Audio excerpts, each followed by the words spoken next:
वंचितची आघाडीशी मवियाची पुन्हा चर्चा। मवियाकडून 4 ऐवजी 5 जागांचा सुधारित प्रस्ताव। प्रकाश आंबेडकरांच्या भूमिकेकडे महाराष्ट्राचं लक्ष।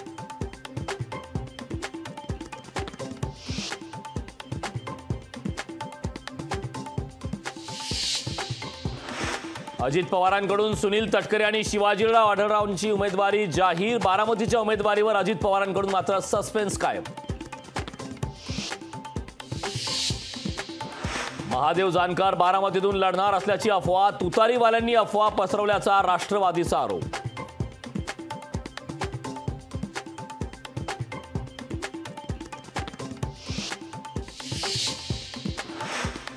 राष्ट्रवादीला महायुतीत घ्यायची गरज नव्हती। भाजप शिवसेनेचं व्यवस्थित चालू होतं। शिवसेना आमदार भरत गोगावलेंचं धक्कादायक विधान। जळगाव भाजपमधील अंतर्गत वाद चव्हाट्यावर। भाजप उमेदवार रक्षा खडसे आणि पदाधिकाऱ्यांमध्ये खडाजंगी। भाजपला बैठकीतील वादाचा व्हिडिओ व्हायरल। अकोला पश्चिम विधानसभा पोटनिवडणूक रद्द करा। मुंबई हायकोर्टाचे नागपूर खंडपीठाचे आदेश। शिवाजी पार्क मैदान मिळवण्यासाठी सर्व पक्षांचे पालिकेकडे अर्ज।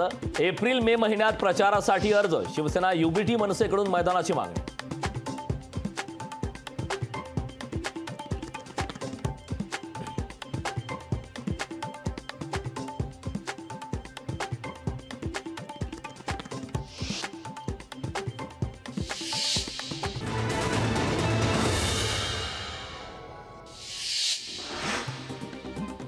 शिवसेना आणि भाजपकडून ठाण्याच्या जागेसाठी रस्सीखेच सुरूच। आमदार रवींद्र फाटक यांनी घेतली मंत्री रवींद्र चव्हाणांची भेट।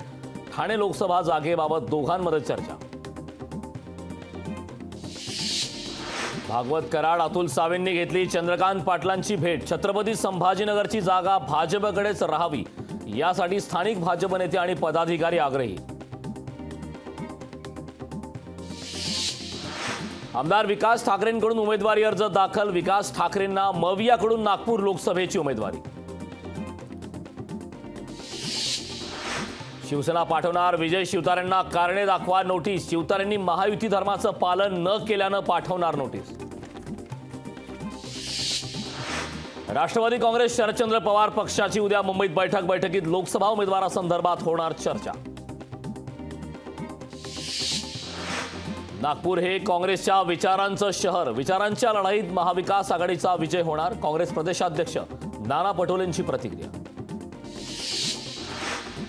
परभणीची जागा मित्र पक्षाला दिल्यास पराभवाची भीती। आमदार बबनराव लोणीकर यांचे भाजप श्रेष्ठींना आवाहन।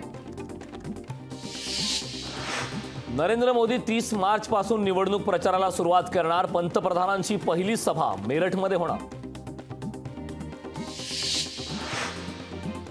अरविंद केजरीवाल यांच्या याचिकेवर उद्या सुनावणी। दिल्ली उच्च न्यायालयात होणार सुनावणी।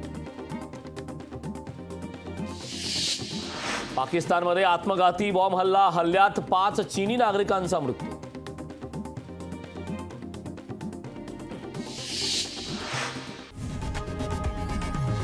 लोकशाही मराठी ऐका, पहा, जागरूक रहा।